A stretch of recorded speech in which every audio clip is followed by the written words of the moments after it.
هجان بتایبەتی لەسەر گرنگیاوان هەڵبژارتنان ji bo temamê cîhanê helbet giringin ji bilî Amerîkayê lê çavê Tirkiya jî lê ye ka divan helbijartinan da aliyê demokratiyan jî komarî dê ser bikevin. Mêvanekê min heye ez dê ji wî bipirsim hêja İbrahîm Varlı şarezayê siyasetê ji Stenbolê dê mêvanê me bîtin.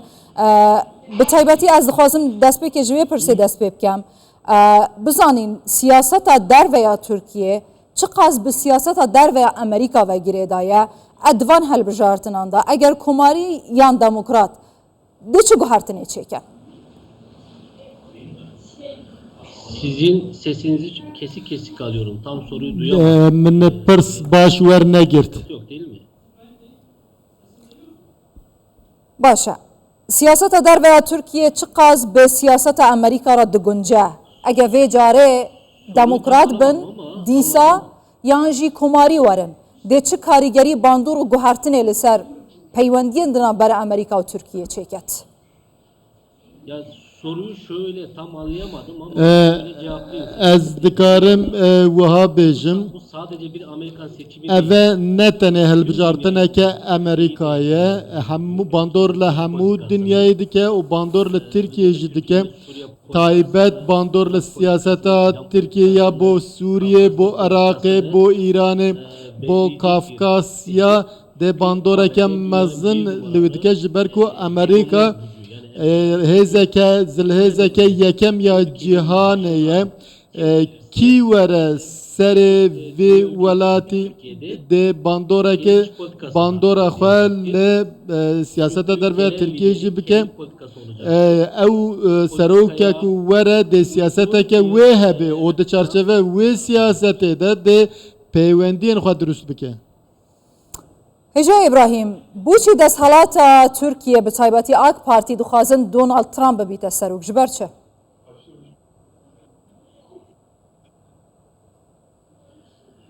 Çünkü Trump Ji ber ku Trump wek Erdoğan ew jî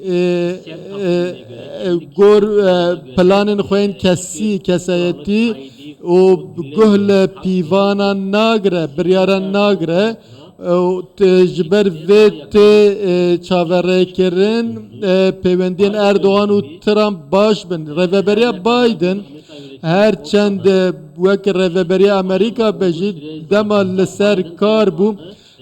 Biden gazî li Erdoğan nekir ku were koşka spî. Her tim di navbera wan da durbûnek hebû siyaseta wan ê Rojhilata Navêrast Rusya her wiha helwesta hember şerê Ukrayna dîsa kirîna mûşekên S-400 her wiha daxwazên operasyonên hember li Bakurê Sûriyê her wiha divê demê da siyaseta demokratan û siyaseta Erdoğan dijî hev bû. Ji ber vê yekê hûn jî dizanin di navbera wan da krîzekî hebû. Ev carna bilind dibû carna nizm dibû.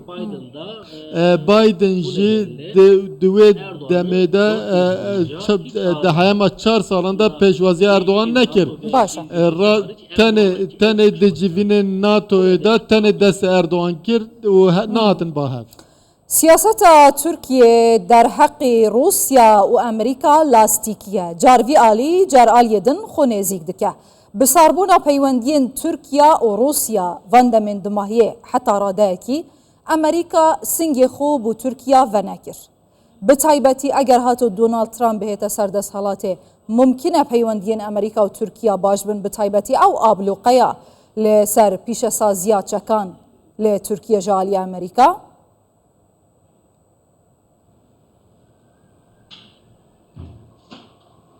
Şimdi sesiniz gelmiyor. Dengê we baş nayê. Mumkin e bi hatina Donald Trump abloqeyên li ser pîşesaziya çekan lê Tirkiye bihêne rakirin û peywendî baş bin?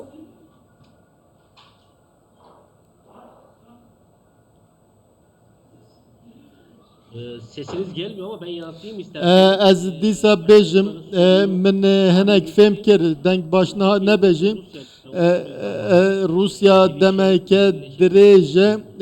دمکه درجه به ترکیه را پیوندین خواه پیش دخه و پیوندین وان کرد به ترکیه هفپیمان ناتو و امریکا به پیوندین وان نزدیکه و نکار جوان قطب به باشە لی آلی دنجی امریکا روسیا وک نیار دبینه دجمن دبینه لی ترکیه پیوندی خواه به روسیا را باش کرد نها سنترالین اتمی درست کن هر وها موشکن از 400 کرین هرچقاس بکار ناینجی دیسا بازرگانین گازا سروشتی هنه و همو جهان روژ آوای گمارو دانیا سر روسیه لی ترکیه پیوندین خواه خورد که بهز که پیوندین انقره و مسکو دوی وارده دلگرانی درست که لواشنطنه باشە هێژا ئیبراهیم ئەنها سەرنج لەسەر ئەمریکایە دۆناڵد ترامپ گاوا سەرۆک بوو گوتی ئەس دێ دنابەرە کورد و تورکان باشکەم ئەگەر ترامپ دیسا ببە سەرۆک تورکیا حتا چ قاسی ئامادەیە و ئەف کێشەیەن هەنی یەن هەیی و نهاژی بەحث لێ تێتەکردن ممکنە پێواژویەک دەست پێ بکە ئایا دێ تورکیا ئامادە بیت Trump Aya mümküne? politika izleyeceği çok زلال نینه سیاست ترامپ چاوا بجبر کو روژه کی وی در روژه دن ناگره تشتکی دبیجه جارنا بریار دده او بریار خو پشترات ده گوهره جبر کو سیاست کی روژانه دده مشاندن اوین کو لواشنطن سیاست چه دکن او جزیده نزانم ترامپ ده چه بکه باش جبر و ام دکمن پیواژه که نو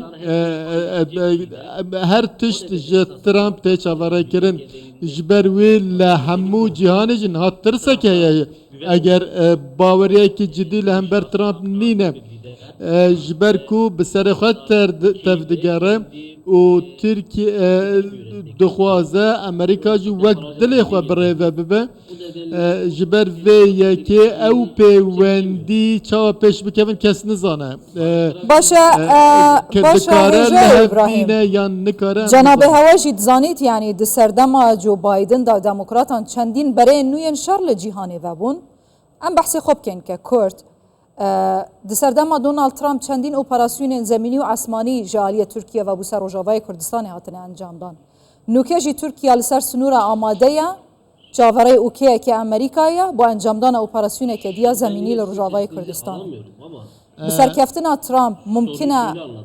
ev operasyona henê dest pê biket yan jî eger demokratman mumkin e rê lê bihête girtin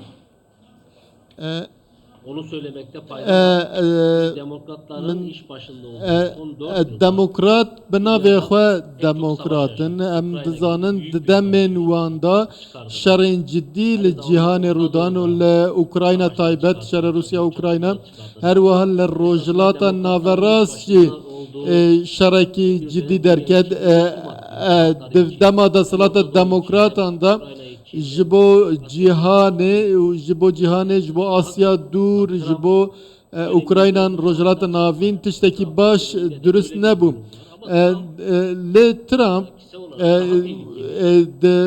دگور و سیاست مرف کاره بجه مترسیدار تره جوان